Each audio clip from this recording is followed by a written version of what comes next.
Hey, what's going on YouTube? Alabama Reloader here. Another video concerning this guy, Frankford Arsenal M-Press. So I've really enjoyed using this press so far. Mostly I've used it for 300 blackout, the resizing and depriming operation, and then also the bullet seating operation. And then I've used it to load some 500 Smith & Wesson Magnum. And I mean, I really like it so far. I like the depriming. This little catchment thing down here seems to be doing a really good job catching all the primers. I've got to figure out how to pull this thing out. I guess just raise it up a little bit and then pop the plastic piece out. It just slides right out. Yeah, I have no idea how many I've deprimed so far, but you can tell there's a ton of space in there, so it's not going to fill up anytime soon. So on this guy, the little diagram here, you've got 4 different settings on the shell holder, the universal shell holder. You've got a large, a small, 223, and 308. And so then it kind of gives you an idea of what calibers are going to fit in what setting. I'm going to set this press up to do some resizing and depriming for some 6.5 Grendel. And so to do that, I was looking through and it says 308 for 6.5 Creedmoor. So we're going to just roll with that as our setting, and we'll see how that holds. So there we go.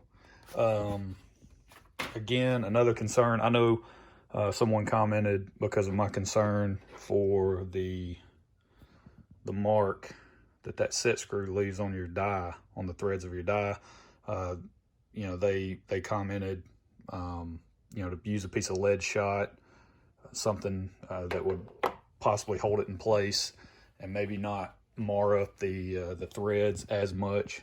But yeah, so that's a concern. I mean, that's, if I were to buy this press and this was the only press I used, then in my opinion, it's not a concern, because you're not going to be swapping back and forth between die blocks like these guys and your standard lock ring.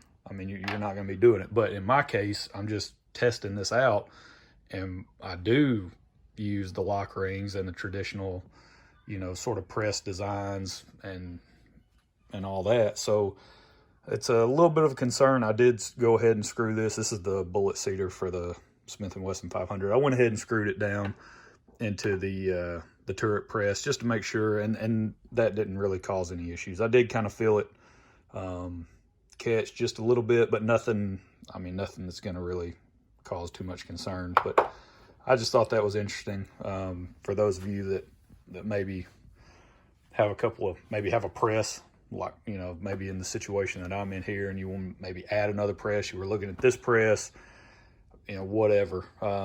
Just keep that in mind if you're going to have to switch back and forth between your die setup. But overall, I'm really digging this press. I really like the integrated light. I know there's, a bunch of different light kits you can put on your presses and all that. So that's not, a huge deal, but it is a nice feature that comes on the press. Another person commented about these presses are supposed to have extremely good concentricity measurements and run out and all that due to the alignment abilities of the universal shell holder and the floating die block and everything. It's supposed to be a really good press for concentricity purposes. I'm not going to test that with the 6.5 Grendel, but I will test it with the 338, the 270 grain ELDX rounds that I loaded up. I loaded those over here on the T7 turret, the Redding T7 turret, and I did a spot check on the run out on those, and the most I was seeing was 1,000. So really good results using the die setup, which is just a standard RCBS full length sizing die. That's actually the bullet seating die. And then the right here, this is the Redding. The glare is pretty bad.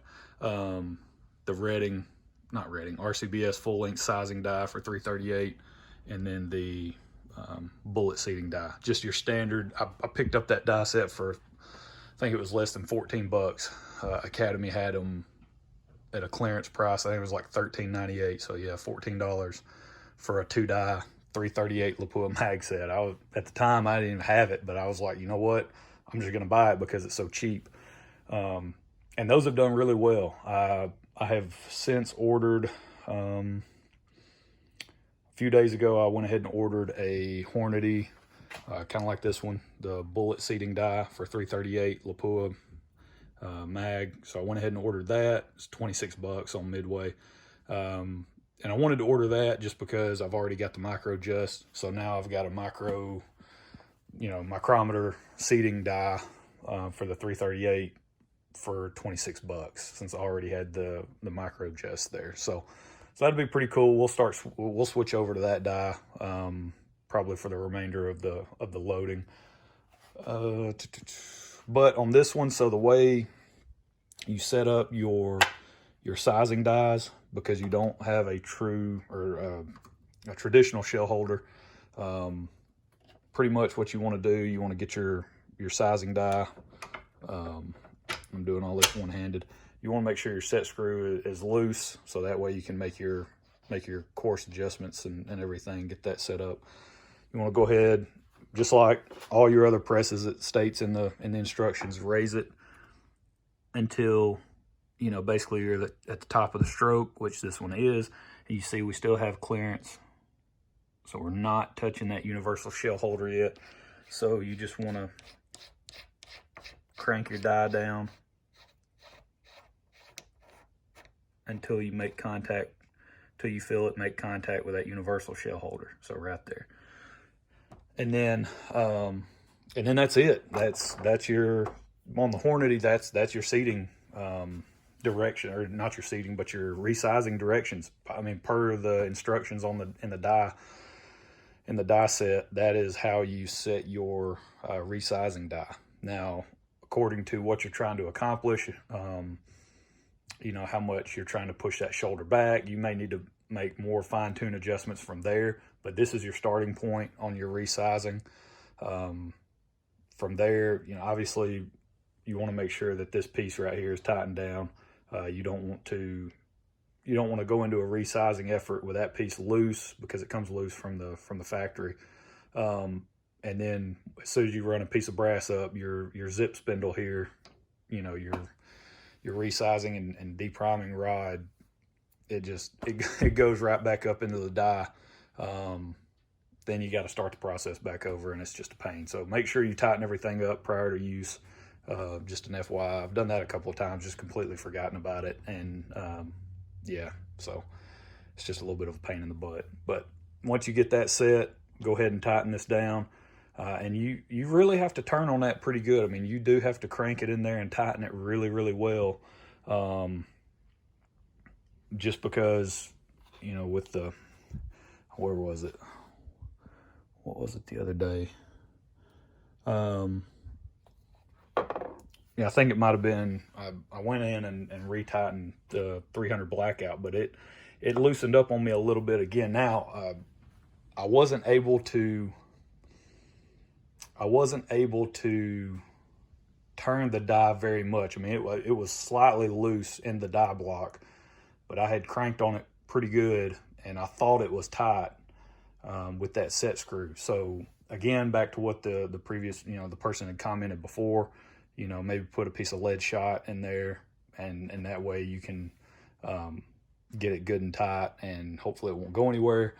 But that's just been my experience so far. Now, it could be, who knows what could be causing that, but I'm going to test it out. I'm going to run some various calibers through here on the resizing and depriming, and just see if that's something that I notice with all of them, right? Is that something that you just have to keep an eye on because of the amount of force that you're putting on the die and the press and everything when you resize and deprime? Is that something that's just going to kind of naturally work that set screw loose? I don't know. We'll find out. But something to keep in mind. So that's how you set up the resizing die on this press. Just bring it to the top of the stroke, you know, screw everything down till it touches, and you're set. And then from there, you make your fine-tune adjustments. So that's it. I will have some more videos I'll get these done. But then the concentricity test, I'm just going to do that on the 338 since I've ran those measurements out of the T7. And so what I may do is load up some of those. I may load, because I've got 25 left. There's 50 in a box. I got 25 left. I may load up some of those on here, and then also switch and do some here on the single stage, because I've already done the T7 and it's worked out great. And I'll keep the dies consistent. You know, obviously I've only got one set, so I'll use the same set of dies. I'll use the whole nine as far as brass and all that. We'll go through and do everything, keep everything the same. The only thing we're going to change is the press, and then we'll see what our concentricity looks like after the fact. So that's it. Hope you guys enjoyed it, and y'all have a good one. Stay safe, stay healthy out there. We'll catch y'all next time.